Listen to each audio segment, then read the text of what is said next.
Everybody, I'm Dustin. I'm Onna, and we are not qualified to investigate the paranormal, but we might be more qualified than Ourselves. That's meta. This is a meta episode. A recap episode. Did I ruin it? In what way? I don't know. All right, everybody, welcome back. For those of you tuning in for the first time, I highly recommend you don't start here.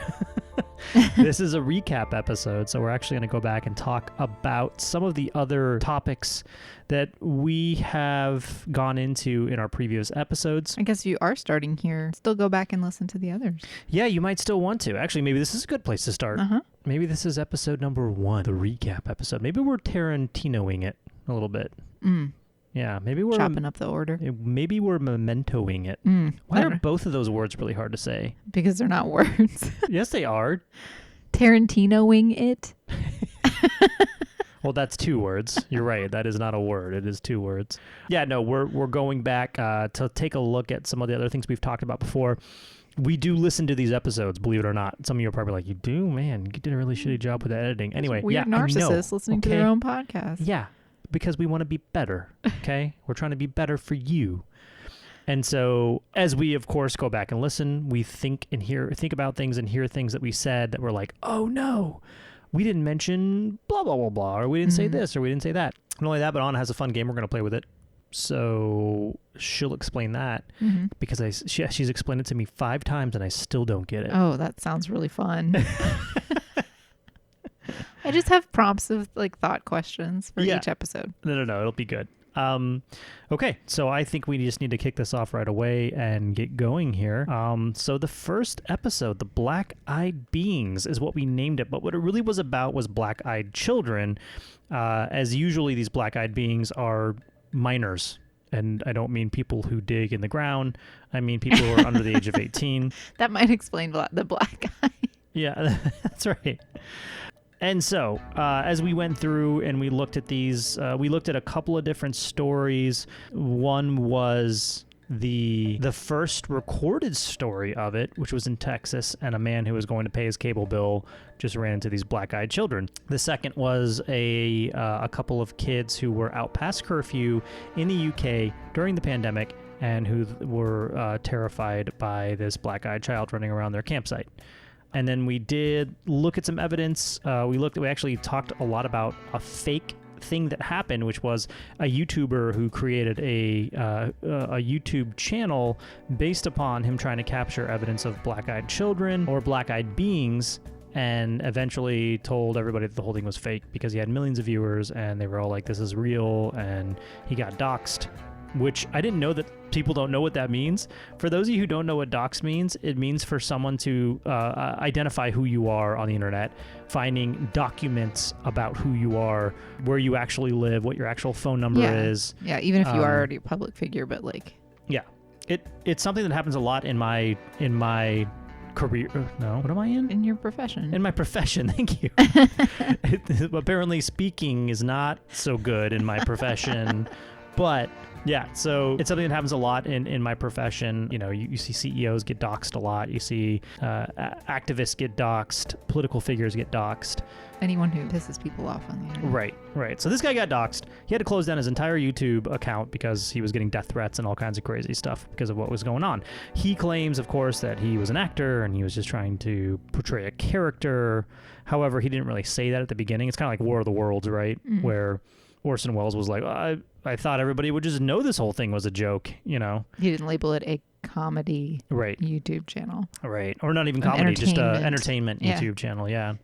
So that was the Black-Eyed Children. Anna, what do you, anything we missed there? Anything that you think that we should talk about? Or I mean, I think the brief synopsis of how we tried to provide what we try to do here, which is the explainable explanation rather than the paranormal explanation, right? Which isn't an explanation. It's paranormal, you know? So as the borderline skeptics that we are, we just bring our professional backgrounds. And I, as a psychologist, thought about perception. That's one of the main themes we might cut across all 10 episodes we've had. And so it was, alterations in our perception when we're afraid, alterations in our recounting of things. So altering sort of how our memory might distort what happened, like the perceived threat, as well as the features of a difficult to see person in the dark. And then we also talked about, well, why might we do that if it's a child, especially, and what might be scary about a child at night, stuff like that. Yeah. So do we miss anything? I guess what I should say that when I say did we miss anything, of course. Yeah. Did you, like, when you went back and listened, where you're like, oh, I should have said blank? I have to say I like what I said, but the caveat is always we're not paranormal investigators. I'm not a paranormal psychologist. I'm not a parapsychologist. So I don't have like all of the comprehensive. To be fair, people who claim to be paranormal investigators have taken like a 10-hour online course. Yeah. But I'm not studying this in labs. There are paranormal psychologists who study these topics, but I don't think anyone focuses on black-eyed beings. That's why we're doing this, because like the minutia of the paranormal is really fun to look at, each type of cryptid and ghost stories. And I think we talked about the first story a little bit later, and there was something about him. Yeah, he was paying his cable bill. What a weirdo. With a check. He was dropping a check off at the cable company. I think it was the fact that like the kids were there and then they were gone. You know, it was like, why? No, he drove away from the children. Mm-hmm. He abandoned them. Yeah. Quote unquote. Yeah, he peeled off. But anyway, go ahead. Sorry, I talked about how, you know, if there's I think I called it post-justification of effort. Yeah.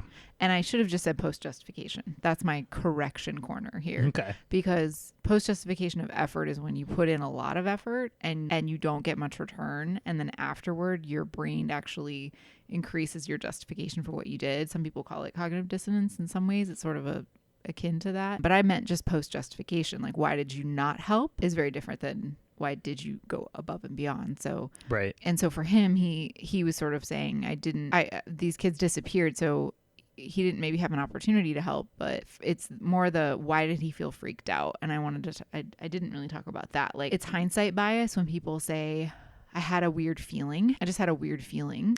And you forget all the times that you've had weird feelings and nothing happened. So our mind kind of inflates, like, I had a weird feeling and then something happened. Right. So I had almost a premonition, and he was saying, I think he was just creeped out by the situation, but yeah. And that's kind of what I'm saying is like, oh, they said we don't even have a gun. Yeah, which has nothing to do with their appearance. That's weird. Yeah. That's just a weird thing to say to somebody. Right. It's like if you ran up to somebody randomly in the street and you were like, I don't have a gun. Like, I don't know how they'd react. If someone ran up to me and said that, I'd be like, yeah, you do. Good. I'm pretty sure you do. Walk away as fast as I can the other direction, right? Yeah. Yeah. So, right. That's what I was thinking of, is the animals are always the first to know, right? Animals sense things. Don't get me wrong, animals do sense things above human perception. There are literally animals who are there to see if alert someone to low blood sugar, possible signs of stroke. Those are like things that even humans can perceive if they're paying attention half the time, but we're not, right? Mm-hmm. Whereas animals are kind of tuned into that. Now, what I'm talking about are people who claim that animals can sense supernatural things like ghosts in the room, or electrical, like weird, like unexplained electrical outages, or even some natural phenomena like earthquakes. So yeah, there are animals who can see that, but I think what happens a lot of the time is that people are like, oh, my dog started acting really weird, and then the earthquake happened, so he knew. Whereas your dog might have acted really weird at one point anyway, and nothing happened, and you just didn't mark it in your brain, because why would you? Because nothing happened. That's hindsight bias. Yeah. Yeah. And so what's the second part to this that we're doing? Oh, yeah.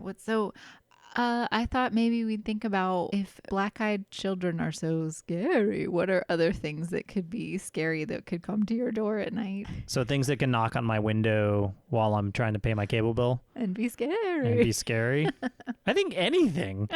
If I don't see it coming, Okay, what other if it's black-eyed children? Anything with black eyes. Yeah. What has black eyes in nature? Black-eyed aliens. That would scare me. For sure. Black-eyed cats, dogs, giraffes, elephants. I can keep going with animals. The black-eyed peas. That's right. Will.i.am. If he had black eyes and was knocking on my window, I would not open the door. I'd be like, Will, it's really cool to see you, man. I am not opening the door for you right now. Or cans of black-eyed peas. Just open the door and there's just a stack Any kind of of black-eyed peas. That's right. Okay, anything else? No, how Things about that you? Come to your door and that would scare you. You. Go. I think if an old woman, things that are just not really that scary. Not expected. An old woman's kind of scary. Why? If an old woman was just knocking at her door late at night, Mm-hmm. I don't know, that's scary. Yeah. No? Mm-hmm. I'm an old man, too. Okay, the Stanley Hotel. Mm-hmm. This was an interesting one because it was kind of the first one we did that was just like a place and then a load of supernatural / paranormal things that have happened here. Obviously, one of the stories we told, the main story we told was the Stephen King story and how he came up with the idea for The Shining. However, there are so many documented or at least passed down documented stories between the people who work at this hotel. The chef in the base, or the chef in the caves that smells like bread all the time. The lady who walks up and down the stairs at night. The children laughing. There's all kinds of paranormal activities that happen here. We even had some EVPs. This is the first time we introduced EVPs, or EVP, no S. Yeah. EVP, because phenomena. Samples of EVP. Samples of EVP, which I don't think we heard anything.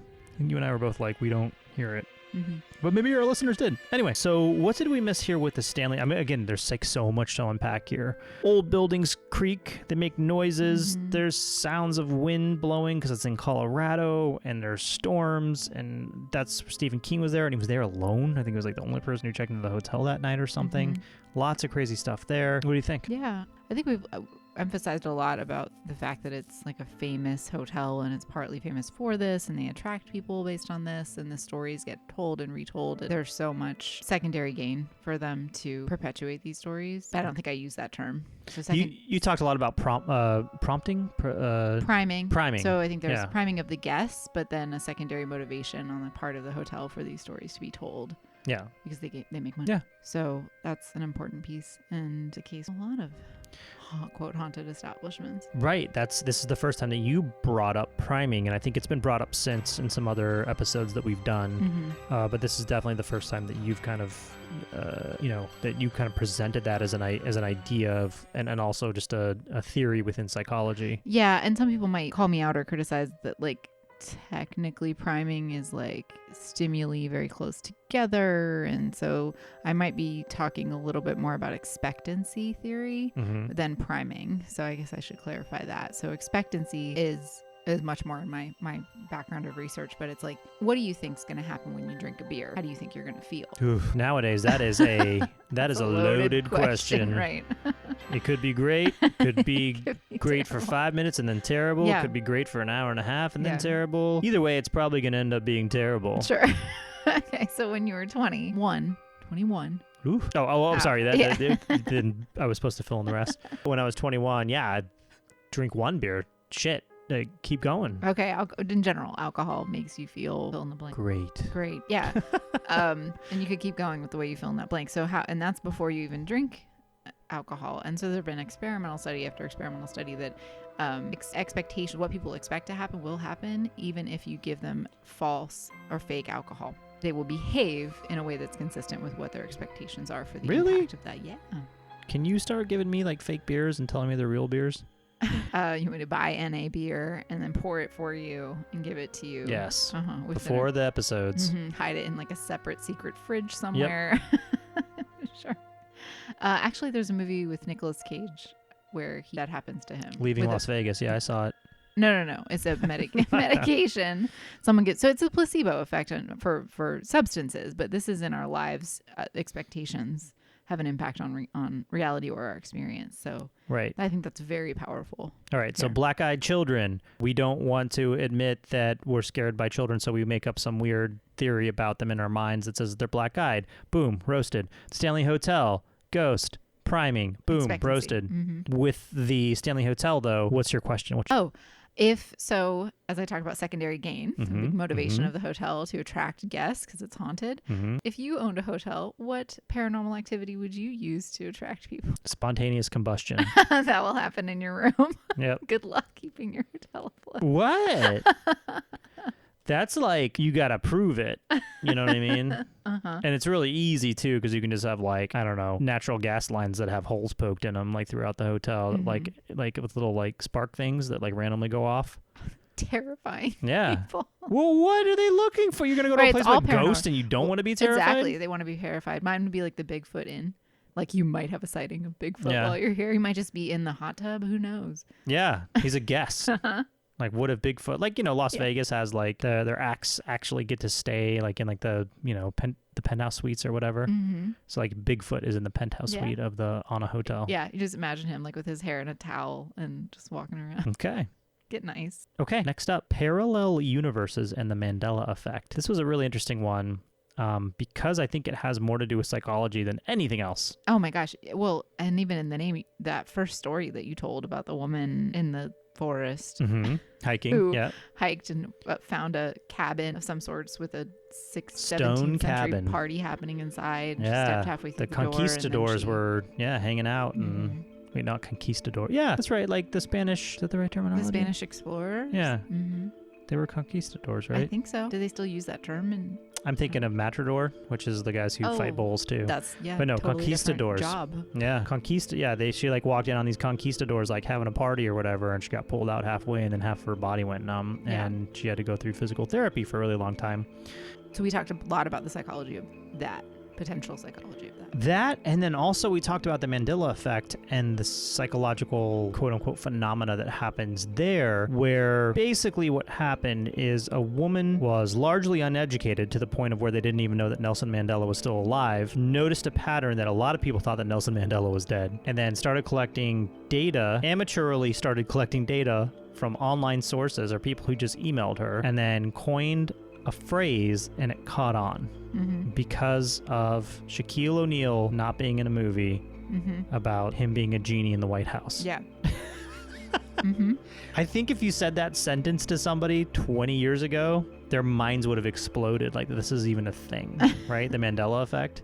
Really? So, yeah. It just seems so, and that's where, to me, it was like, we talked about how it's not a term in psychology because it's Right. so already been named. Right. False memory. Yeah. It's so incredibly common. But that's it's not as shared false catchy. memory. No. Yeah. It's not as catchy. The idea As that like the Mandela effect. yeah, well, what if we're all having the same false memory? Then it's an alternate universe. That's quite ridiculous. Now, give credit where credit is due as far as parallel universes go. Quantum physicists are exploring this as a real possibility. Yes. That there are actual, you watch the Marvel movies, the Multiverse of Madness, like all this kind of crazy shit, endless possibilities, endless possible universes.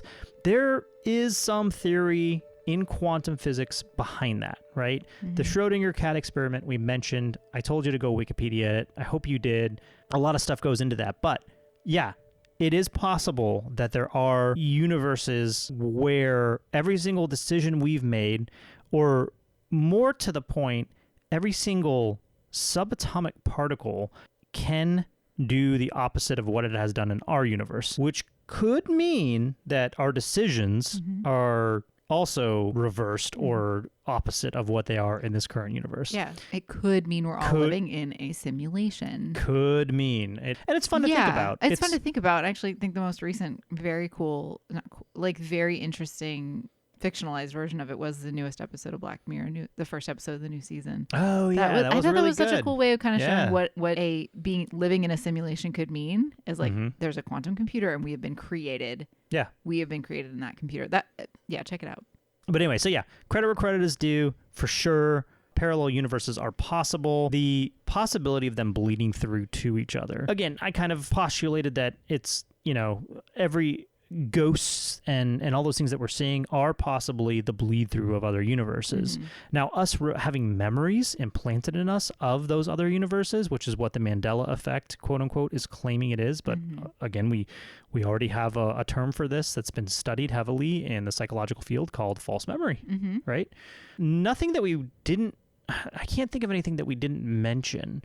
I mean, there are a million Mandela effect things that people talk about on Reddit all the time. Yeah. Like, oh no, I totally remember it being like this. And it's interesting that people remember the same things, but also if you take it into like cultural context and everything else that was going temporal context, things that were going on at the time, isn't it super possible that people just misremember the same things because of where we're at in our society and that where we we're share. at? It's Yeah. if you misremember it alongside another person, it's so many of the times they're pop culture or consumer memories or social history of some kind that's like or current events that you all were already sharing cultural context if you were aware of all that at the time. Yeah. So yeah. Okay. So that's my question. Mm-hmm. Was a false memory of something that no one else has said they shared with you, of something that you kind of wish was a Mandela effect, that you had someone else who also had a false memory of that?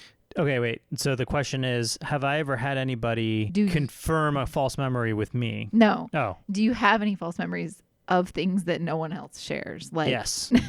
And I don't mean personal false memories. I mean like that you wish was a Mandela effect that would make you feel more validated. Because that maybe is the piece we didn't talk about. Is it is very validating to have other people share them. I've got a great one.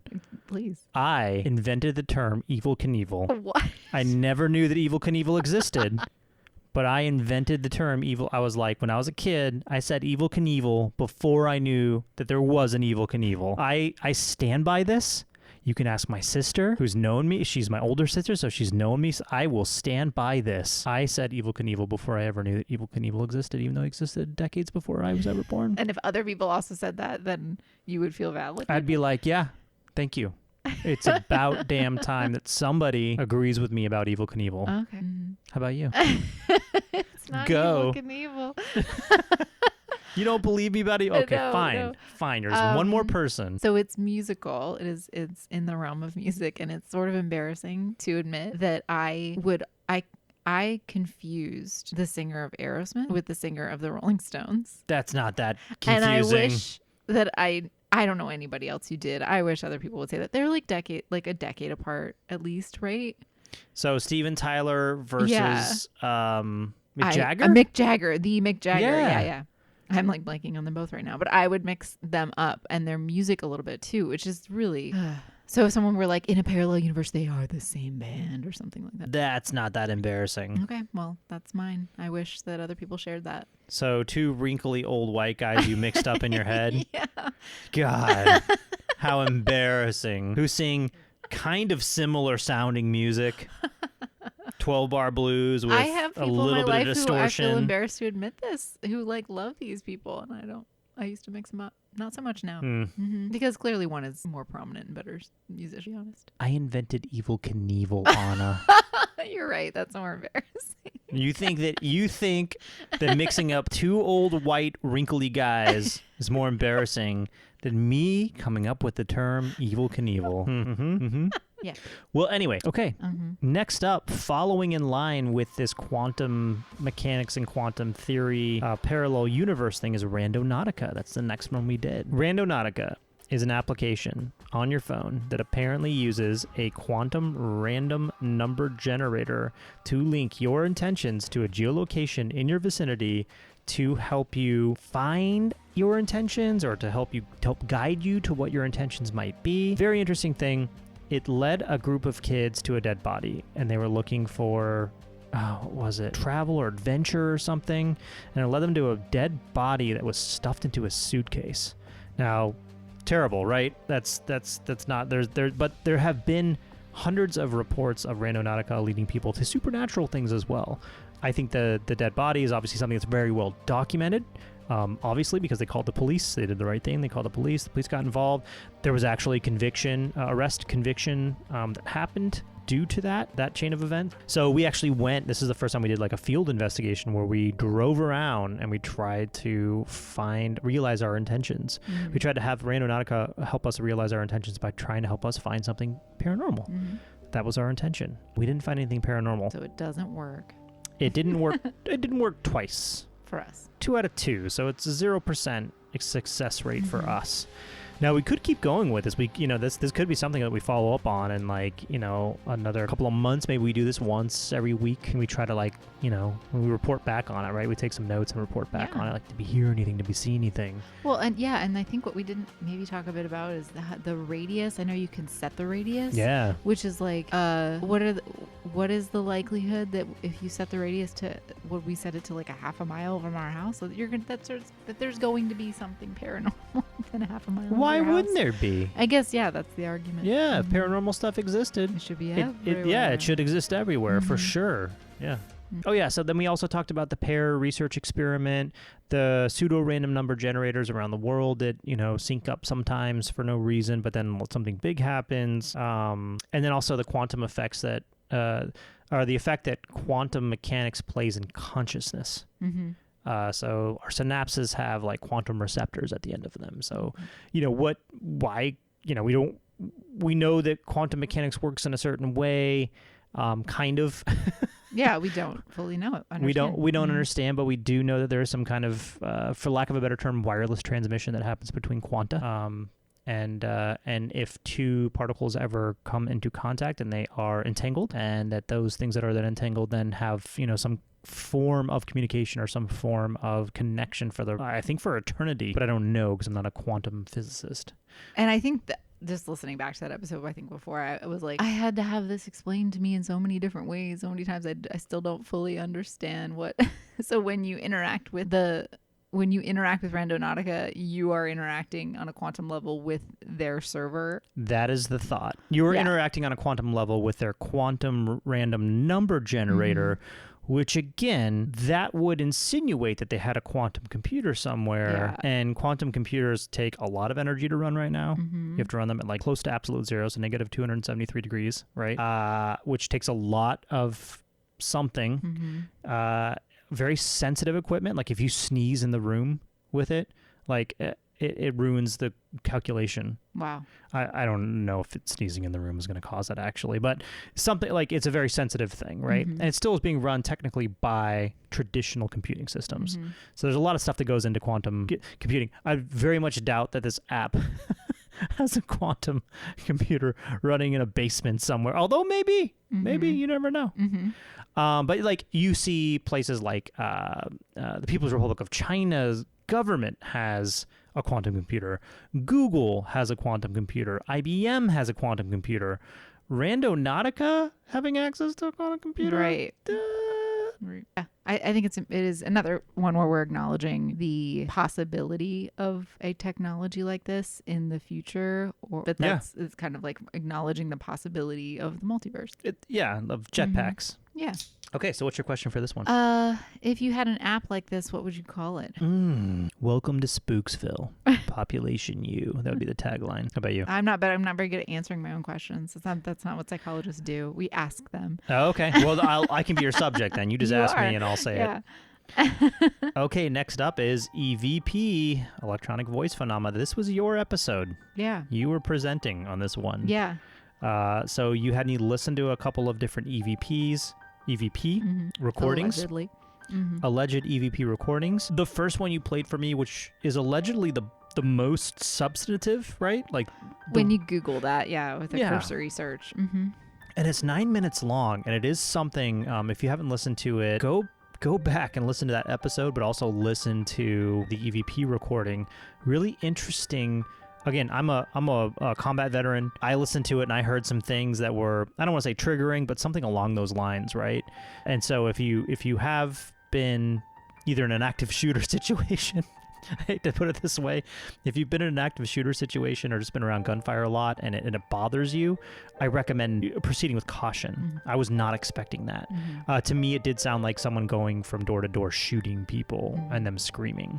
Like that's kind of what I heard. Now, that could have been just because of my life experiences. That could have been for a lot of different reasons, but I thought it was really interesting. It also just sounded, it was like the digitization of some of the things were so fake. I was like, it sounded like the Matrix, there were just some like really weird things there, but kind of an interesting listen if what they say is true, which is they went to this undisclosed location that they can't tell you about because of an NDA and listened and recorded this thing without hearing any of it. Like they were just sitting in a stairway, I guess. Yep. If you believe their story and this is what they truly recorded, something's going on. It is pretty wild. Yeah. Yeah, for sure. But, we also talked a little bit about the physics behind recording capabilities, digital recorders, analog control recorders, how those things interact with our physical world, how our physical world interacts with them. Yeah, you brought your tech knowledge to help explain the likely possibility of the interference that they picked up. Yeah, for sure. And I think like my first thing was like, oh, it's definitely interference. And you were like, well, couldn't they be faking it? And I was like, oh yeah, that's that's number one, right? That's the first possibility. Anything else you would add or comment on that episode? Yeah, I'm trying to. Okay, and then we did a couple of EVP collections as well. I'll let you go into kind of what you talked about.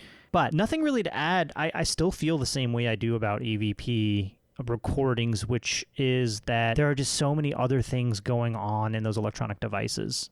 And it's really hard to pinpoint. You know, a lot of the times, that first recording you played for me, that was intense. Yeah. It's like the most intense one I've ever heard. Usually when you watch those dumbass ghost shows on, you know, Travel Channel or History Channel, quote unquote, or wherever, wherever you watch those, and don't get me wrong, if you watch them, I'm not giving you a hard time. I love them. I watch them all the time. They'll be like, I'll be like, oh, we captured an EVP and it's it's true evidence of the paranormal. And it sounds like someone sneezed it's like in the background. Yeah. It's like, they said, help me. And I'm like, they did? They said, yeah. It's like, help me?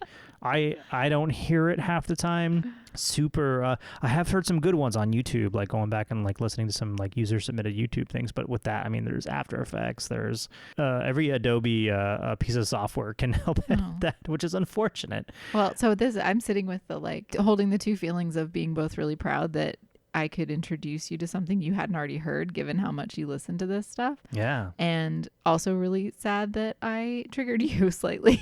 Oh no. And you know, it wasn't anything that was disturbing to that level, right? It was just something that I was like, whew, gunshots. Yeah, that's like it's a very distinctive sound if you've heard it a lot. Which is so interesting because on my listen, I did not hear gunshots. And that's what I talked about with the psychological explanations, is how very subjective our auditory perception is. And how we also talked about how priming and expectancy, especially when someone tells you, here's what you're going to hear it. And then we also talked about pareidolia, how we want to hear human voices or see human faces. And then you brought up a paper written by an undergrad who was doing her studies in audiology. Mm-hmm. And it was, you were like, this is amazing because it's basically saying that none of us are being consulted on any of this. So if there is EVP, nobody brings in an audiologist to say, or an audio, specialist to say that's a human voice. Yeah, it was. She surveyed several. Quote, paranormal investigators or people who dabble in EVP, and none of them had brought in speech pathology, and audiology specialists. And this is the thing with paranormal people, people who have like certifications or some kind of credential within the paranormal spaces. None of it is really accredited. Mm-hmm. And that's scary. That's just like, it's a private university, quote unquote, or private establishment. When I looked into hypnosis, and we'll get into that in 2 episodes here.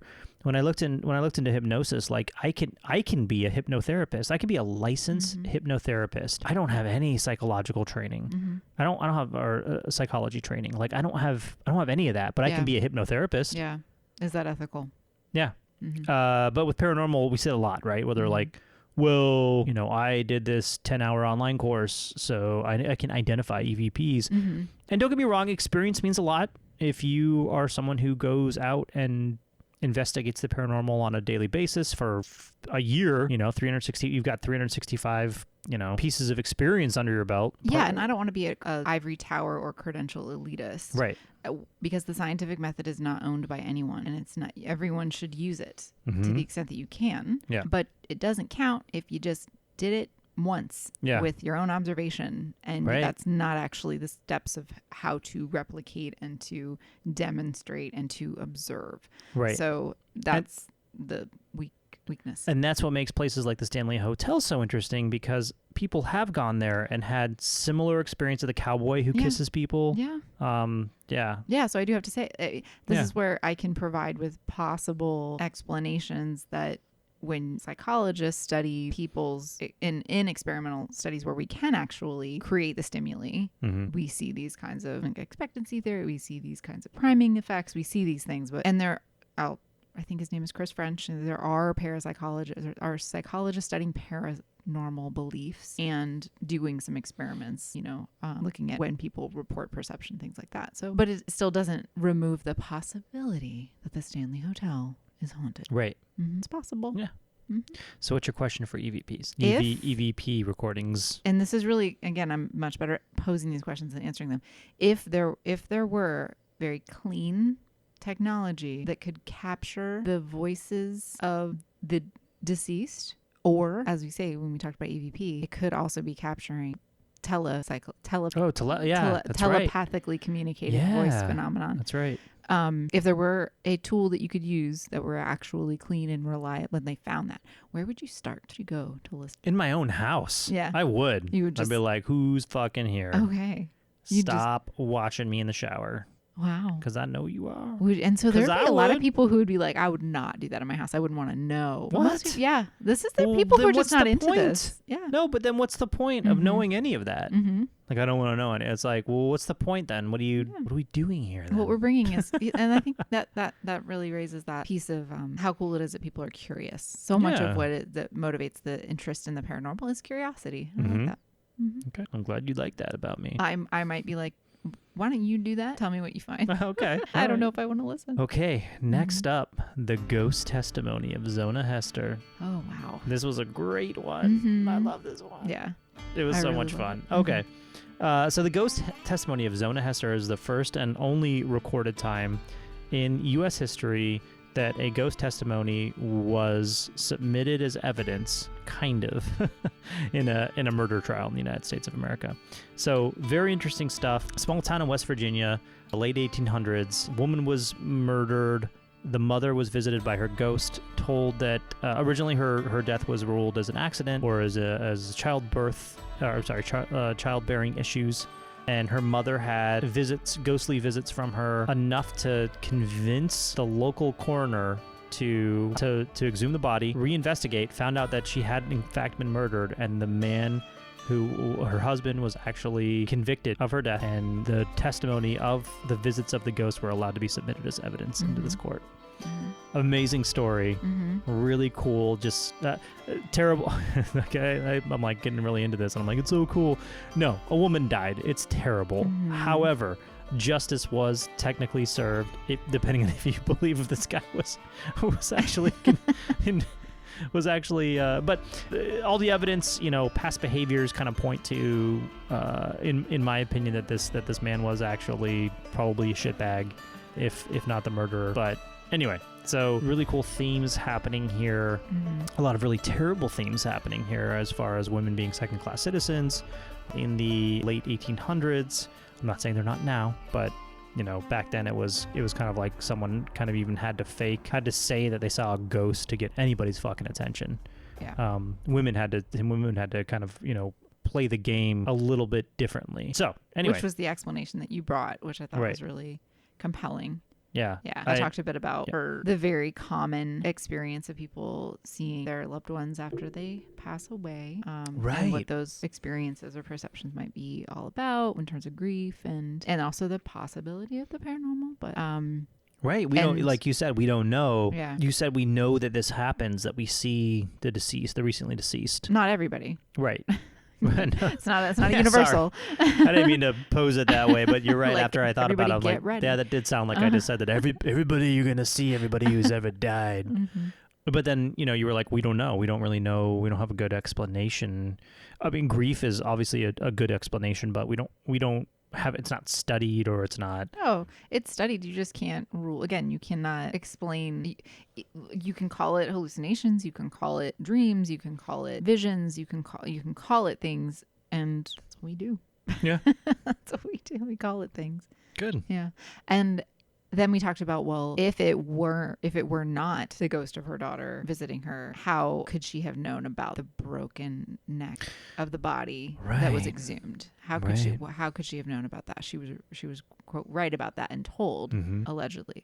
And so we talked about, and this kind of goes back again to, it doesn't really go back to priming, but that she might have had a lot of those suspicions or pieces of evidence that she collected about her son-in-law and about their relationship and about the way she was hurt or abused or any number of other ways. What we didn't talk about was that, like, she might have been around. We didn't go to that. She might have witnessed it happen. We don't even know. Right. And there might have been even more that she knew. And that kind of fits in more with your explanation that she falsified the entire haunting because she thought that would be believed more by a jury than her own real suspicions or real things she witnessed. Yeah. As a woman in the 19th century. So that's really unfortunate, but a very compelling explanation too, that it was fabricated.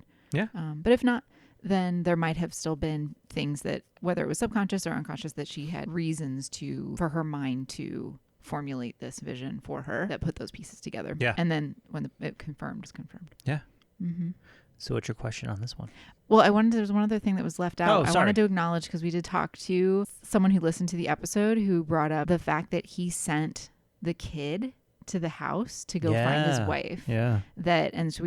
This was a lawyer that we talked to who said that might have been a really piece for the prosecution to investigate, like, why did he send someone else to go find the body? Because he was going into town and he didn't have time to do his chores. Yeah. Or whoever that if he finds the body, then he would have maybe had to be there when the police arrived as discovering the body, and he would have had to fake more of his reaction and all that. Mm-hmm. Yeah. Mm-hmm. Poof. So I wanted to bring that back up too, because that's more on the true crime forensic stuff that some people are into. Yeah, and if you guys want to hear more stories like this, write in stories@paranormaloutsiders.com. Mm-hmm. Write in, say, hey, we want to hear more paranormal true crime stories, or we want to hear more true crime stories. Just completely change the topic of our podcast. No. We're still gonna keep it paranormal. Yeah. So if it's not paranormal enough, then we're not gonna do anything. Yeah. But So here's my question. Yeah. In that vein of true crime, what's a case where you wish that someone involved could return and share what happened to them? I mean, every murder trial, obviously. Yeah, I'm just talking about high profile ones that maybe the high profile. I mean, O.J. Simpson, Nicole Simpson. Yeah. Well, I think it'd be interesting. I do have an answer for this one. Okay. I want to hear it. Robert F. Kennedy. Oh. Yeah. Bobby Kennedy. Bobby Kennedy. And why? Because that case is it breaks my heart. Like, he was on the road to presidency a lot of and he was really brilliant, in my opinion. Yeah. And it's a strange one, because the convicted murderer is not a reliable reporter and had many we don't know if he had accomplices. Oh, sounds like you've got a little conspiracy theory thing going on over here. Okay. It is an interesting Maybe we thing, got to do an episode on that. His story is wild, and I'm not to say that he's innocent. He has been convicted of this, but it is a really strange one. The woman in the polka dot dress. There's a lot to it. Yeah. Was she an alien? We don't know. Okay, well, we're going to find out. I'm sure there's in a theory, episode. a conspiracy theory about we're that. We're going to do an episode. I'm going to find the paranormal explanation for this. I think we're there's a do an episode really good podcast already made about it, but yeah. Mm-hmm. Well, we're going to make a better one. Okay, and on that note of aliens, we are blasting off here with the Hill abduction. That was the next episode we did.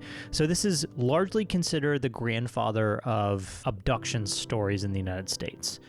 It was in the 60s. Mm-hmm. During civil rights, 2 civil rights activists were abducted and told their story about it. Not only that, they also did, what is it called? I'm going to try to get it right. Hypnoregression therapy. Yeah. Hypnoregression therapy was conducted on both these people, and it was heavily reported on, and from all accounts, heavily investigated by things like Project Blue Book, different government entities. This thing blew up. Mm-hmm. It was huge. Betty and Barney, right? Yeah. Betty and Barney. So and Betty was alive until the, I think, mid 90s. She did interviews right up until then and said the same thing she always said. She had the same story, talked about the same stuff, never changed it once. Barney, I think, died much earlier than she did, unfortunately. A really interesting story about this couple who come back, were abducted, possibly analyzed medically for different things. There was physical evidence. There was physical, and there was like a psychological record of psychological hypnoregression therapy that was done.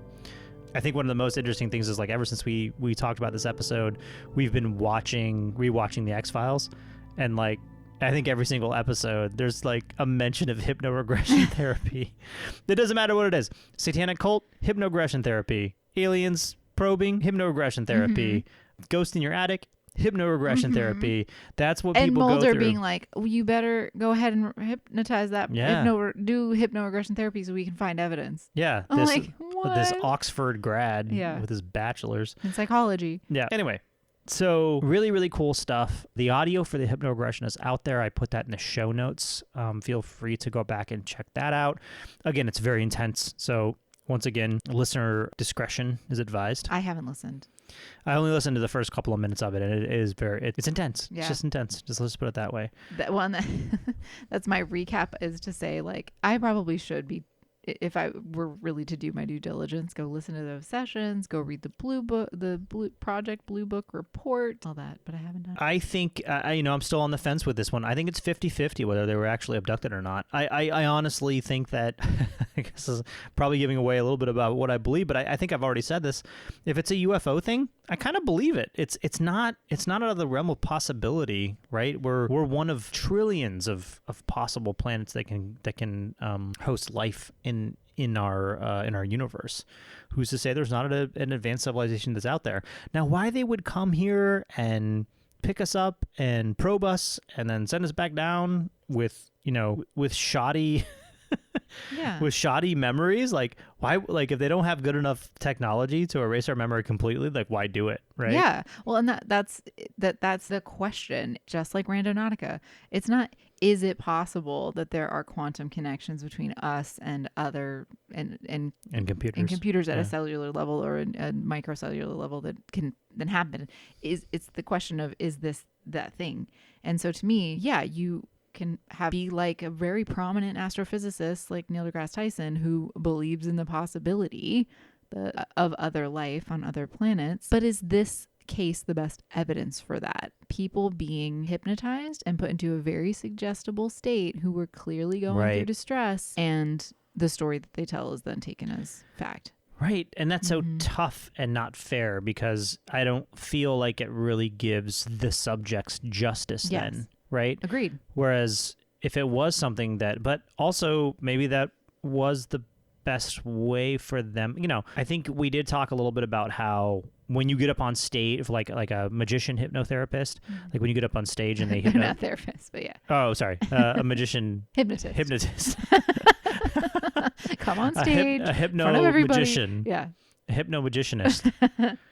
When you go up on stage and they're like, act like a duck, and you start walking around cracking like a duck. It's more along the lines of you can get away with it as a human being. Like it's more accepted if you do that under hypnosis, quote unquote, right? And so who's to say that this wasn't just a way for Barney to finally like let out what happened, because he was under a hypnotic state, or Betty. Sure.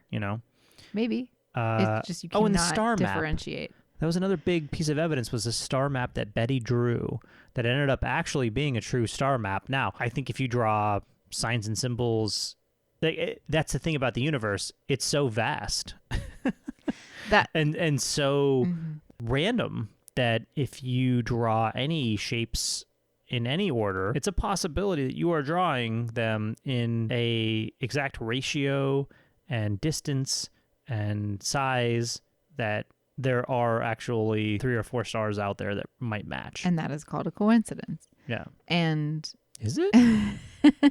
Is that what coincidence and is? That's, well, as absurd as coincidence can sound, and I think that's what we didn't really go into that. Like the people who said this looks like a star map, that's still not agreed upon across many astrologers, right? Oh, I don't know what the number astronomers.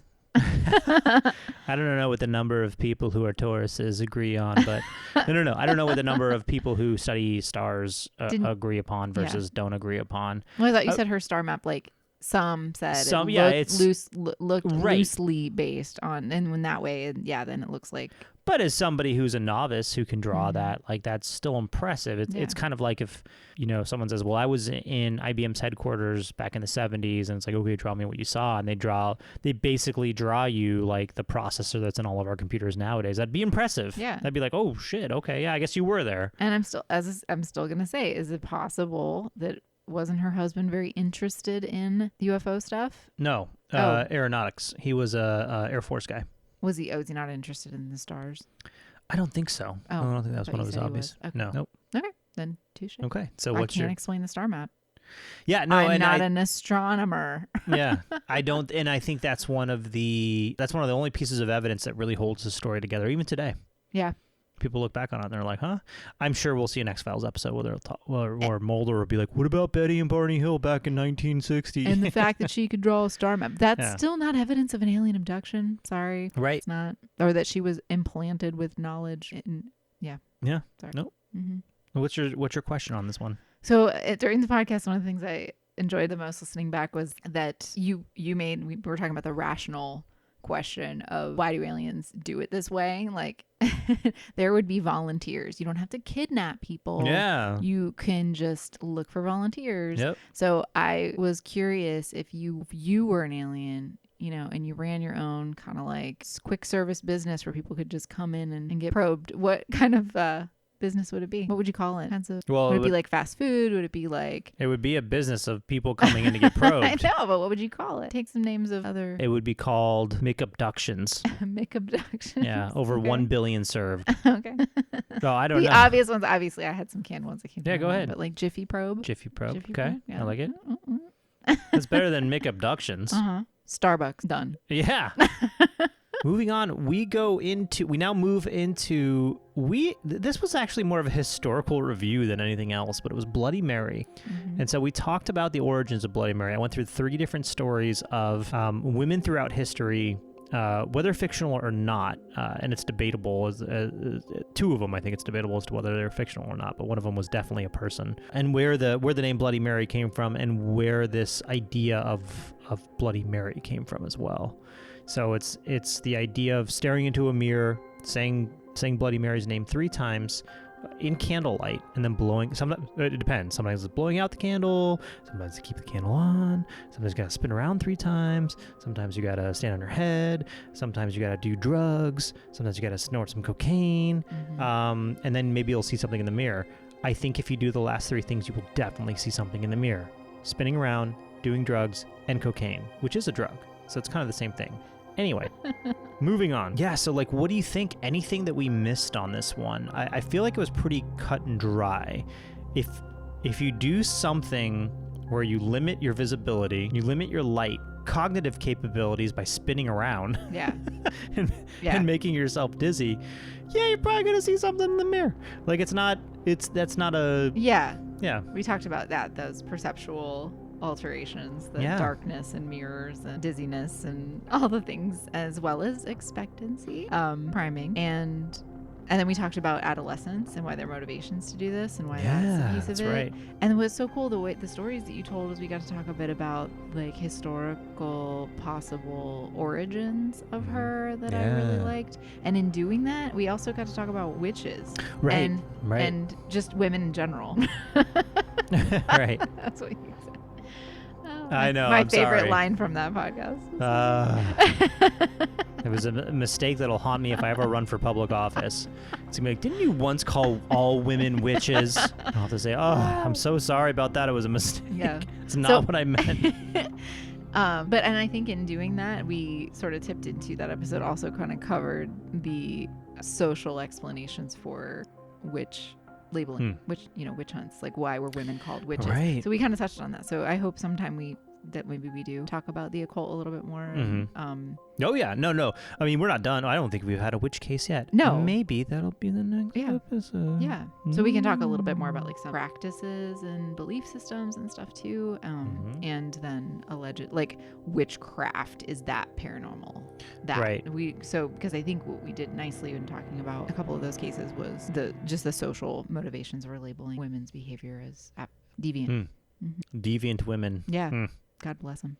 God bless them. Where would we be without them? Maybe the future that we have coming up soon. I don't know. Hey-o, here we are. Wah, wah. So what's your question for this one? If If you had an alcoholic drink named after you, but it was in a ghastly way, what would it be? my question for this one, if you could create a rite of passage type of thing that teenagers do, what would it be? Do one thing every day that scares you. No. Oh, write a passage thing for a teenager to do. Along the lines of Bloody Mary, with a less offensive origin. Well, yeah, I would just make, there wouldn't be an origin to it. Yeah. I think I would just say, like, I think go and spend the night in what you consider maybe the scariest house, like an abandoned house or like a scary house or something. and then see that nothing fucking happens. And then you go on with the rest of your life and you're like, you know what? I did that this one time and it scared the shit out of me, but nothing happened and I survived and now I can go off and do anything. That's a good one. How As about long you? as they don't get arrested for trespassing. That would Oh, be, right. Yeah. Or like, step on like a rusty nail and get tetanus. Like, be safe about it. Be Go safe about it, but go and break the law. No, don't go break the law. Maybe do it with permission. I don't know. Bring proper lighting. Don't stare in the mirrors. You don't need to do any of that stuff. But I would suggest that doing something that scares you. I didn't make fun of that earlier, but doing something that scares you, right? And safely. Yeah. Which I know most people are like, well, it's things that are unsafe are the only things that scare me. Fair enough. Yeah. I guess that made me think I like that advice. Do something that scares you, but I would make it be much like do something that scares you because you think your friends won't think it's cool. Like go volunteer to help at a community living center for elderly people. Yeah, and fuck your friends for saying that's not cool. Exactly. Fuck them. I don't like who the hell. Yeah. That's good. Yeah, scare your friends who say that. Pop out of them in the middle of the night. They're walking to their car, go and just scare them. You're so cool. And be like, "Oh, you're so cool. You don't like the elderly, asshole." Kick them in the shin and run away. Okay, don't assault anybody. I don't. Okay, we're done. We're done. I love this. Can you just Dustin's advice column? Yeah, let's do it. Dustin's advice corner. Maybe maybe we'll do Dustin's advice corner from now on. This podcast does not give advice. No. Yeah. No. Do not do anything that we suggest or talk about. We don't suggest very much. No, I mean, I do suggest for people to have like open mind and use I did tell people to rando not, critical thinking. do the rando knots. Yeah. Okay. One more. Shapeshifters. Ooh. Shapeshifters. This was a really cool one. Again, historical references up the wazoo, but also some contemporary ones as well. 2 contemporary ones. Well, okay. 1 contemporary one. That was with Billy Corrigan. The second was a discovery of an ancient text which suggested that Jesus Christ himself was actually a shapeshifter. Now, I'm not trying to shit on anybody's religion here. Just, kind of what was discovered, the wording of what was discovered suggested that Jesus was a shapeshifter. Now, what surprises me the most about that part of it is that, and I think I said this in the episode, if Jesus was a shapeshifter, it would totally fall in line with everybody's beliefs at the time. The Romans who ran the area, they had gods and goddesses who shifted shape all the time. The Greeks, gods and goddesses who shifted shape all the time. The Nords, gods and goddesses who shifted shape all the time. Like, it wouldn't be that weird for this guy to come down and say, I'm the son of God, and then, like, shift shapes. They'd be like, oh, okay, yeah, cool, man. You sure are. And then move on with their lives. So, really weird that was, like, in a text somewhere. Also, from a law enforcement perspective, it's totally understandable that the Romans who were trying to arrest this guy were like, every time we hear, every time someone says who this person is, we go to arrest him and it's not him. It's not the guy. Like you said, it was this old guy. It wasn't the old guy. It was the young guy. That is pretty funny. Yeah. It's very like Benny Hill. Yeah. So, as far as the psychological thing, we talked about mistrust. We talked about... Yeah, we talked about... You got me going on really broad evolutionary, contextual, behavioral, compassion, focus, psychology, emotion, stuff, motivation. And I just talked about because this cuts across cultures so much, that's... I think in the paranormal realm, a lot of people say that that's evidence for the paranormal because it cuts across human cultures. And... However, from a psychological perspective, things that cut across human cultures we see as being at the kind of universal human motivations and needs, and not necessarily evidence that it happens because it's not the same exact thing happening across cultures, right? Every single one of those examples that you gave were nuanced and different. Yes. Right? So that's not evidence that like this thing is happening. Well, because it's identical. So it seems like from the ancient side, from the quote unquote indigenous people sides, it was very similar. It was very similar from the Greek, Nord, Roman side, regional very themes. much the same, but different, right? So like the Native Americans and the Aboriginals had a very specific thing that they thought about Those are medicine men, or 2 very different, right. Not geographically, Right. But, viewed in modern culture as kind of very similar, again, indigenous peoples kind of kind of context, and right? more connected To okay. nature. Yeah. Sure. Yeah. But Whereas- and I would say you could argue that in the Norse mythology that was it Odin turned into a raven? Like that's pretty nature connected. Great Odin's raven. Thank you. And that's the only reason I know that two one. ravens. Okay. Yeah, Had the pet sorry. and he also turned into it. I don't think he turned into it. I think the ravens were his messengers. Oh, okay. I don't know. Yeah. That's just what I remember from a really Western civilization It's not- back in college. Yeah. So anyway, my nuanced knowledge of each of these isn't good. And from a broad cutting across kind of human motivation, I talked just a bit about it falling into the realm of achievement motivation, fantasies of achievement, aspiration of these as like superpower sort of things that would be amazing to be able to do. And perhaps also then connecting back to our our nature as we are human animals and connecting to what other animals can do that we can't. It's pretty cool. Mm-hmm. And then I talked about the scary side, the fear-based side, and the also the need for belonging, and then the in-group, out-group dynamics of who you trust and don't trust. So yeah, that's kind of what we talked about with that. Yeah, it kind of came full circle with the black-eyed children thing. It did. Yeah. How do you like that? Hey. Whoa. On purpose, I designed this whole thing.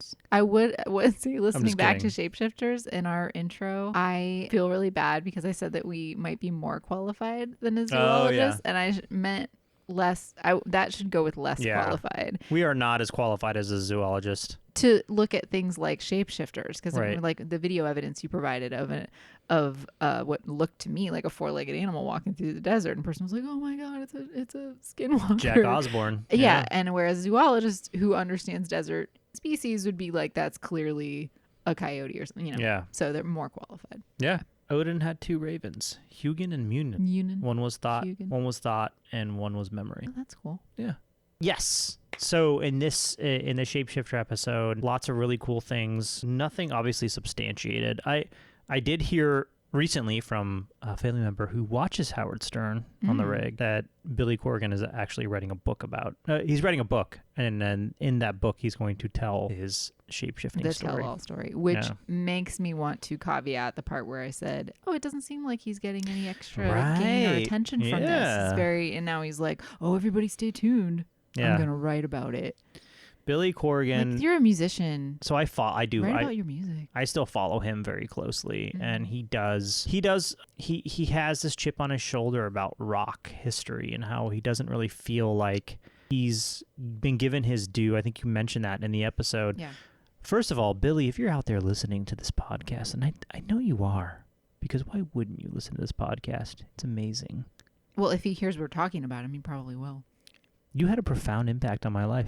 He did.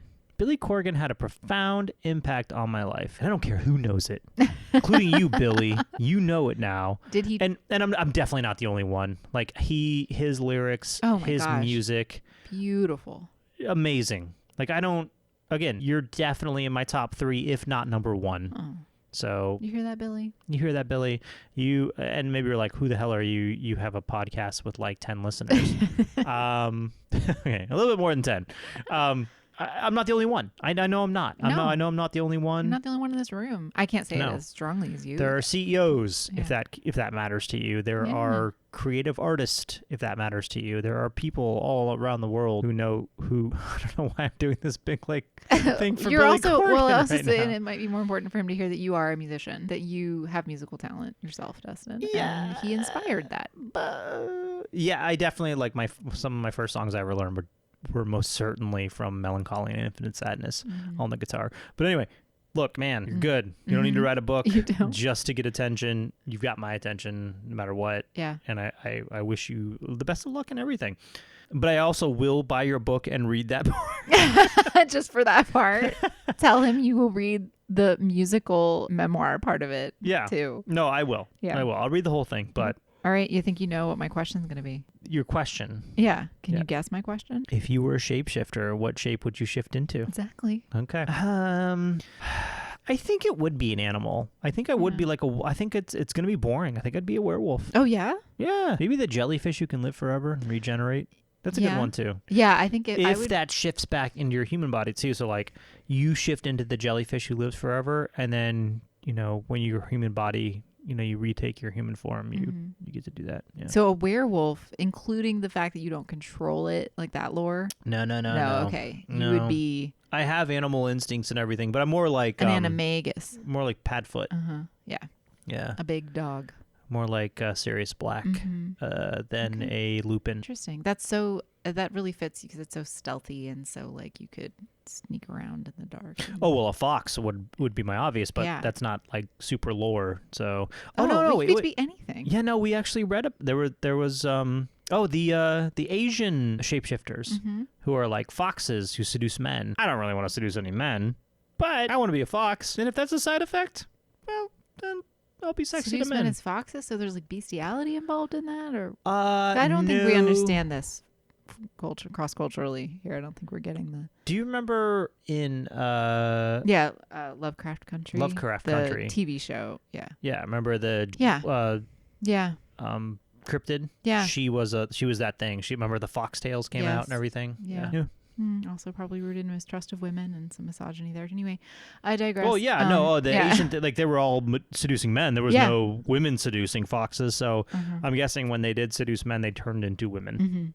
Anyway, fox or wolf? How about you? That's yours. I would want the ability to fly or swim, live underwater. So it would be mermaid. Maybe a penguin.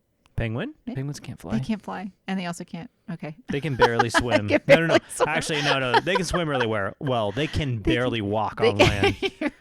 They're like when they're walking on land, they're like, they're not like you're right. They're like, God, kill me, please. They can't fly. Put me back in the water.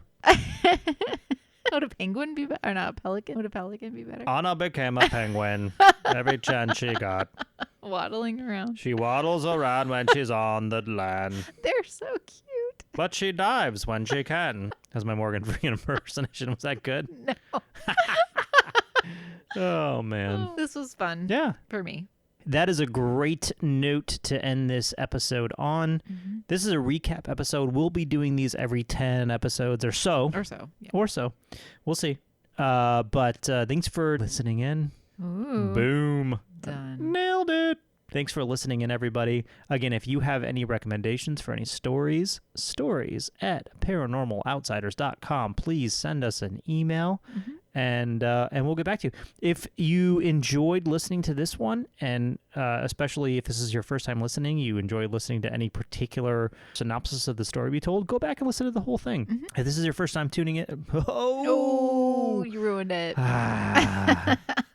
If this is your first time listening in, go back and listen to all 10 episodes or 9 episodes before this one anyways. Just and then do you it. Can hear Dustin saying tuning in multiple more times. Then you'll get the joke. It's an inside joke. You don't get it until you listen to all of them. No, go back and take a listen. Really, really great episodes. We had a lot of fun doing them. We hope you had a lot of fun listening to them, or will have a lot of fun listening to them. Thanks everybody for listening in. Bye.